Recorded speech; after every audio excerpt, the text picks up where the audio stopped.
This is an active hamstring stretch and pull down. So I have a band here. I'm going to get it under my foot and loop it through. That's called a girth hitch. So now that's secured on my foot. I'm going to come down. I'm going to bring my thigh up here. So that's number one. I'm going to point the toes to the ceiling just a bit, not all the way. And then I'm going to pull with my arms to get a nice hamstring stretch. I'm going to hold in that hamstring stretch for about 10 to 20 seconds. And then I'm going to pull against the band using my glute and hamstring, the back of the leg. And then I'm going to let that come up thigh first and then into the hamstring. Hold and pull down. And then come up. You can place your arms wherever you need to. Hold and pull down. The main key is I don't want to do this. So I don't want to lock the knee out, pull the toes back and come up, because that's typically going to be a nerve stretch, a stretch of the sciatic nerve and its branches below the knee.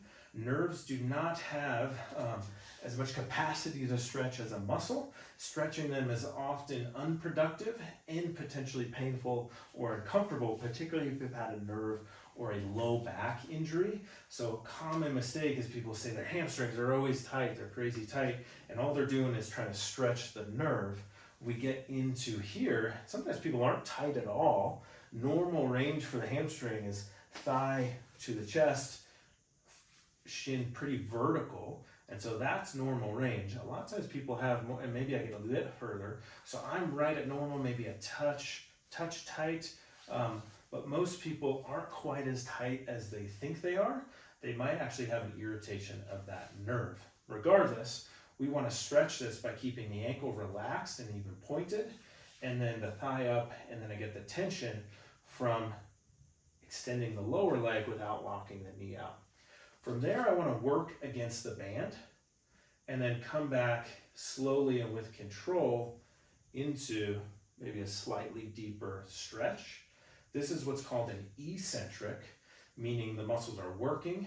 I'm controlling this motion. I'm not flying back into it, and then allowing myself to gently go into a stretch as I come to fully relax. So that, for a lot of people, can often feel comfortable and maybe be more effective than a traditional static stretch alone. So this is an active hamstring stretch and pull down, but the real key is the setup. So thigh, ankle, and then coming here rather than locking things out. And then we add an eccentric component as we move through.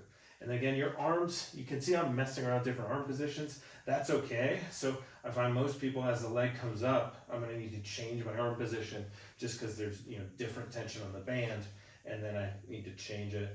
So key for the shoulders is just that I don't want to be shrugged up, and so I want to keep my shoulders away from my ears.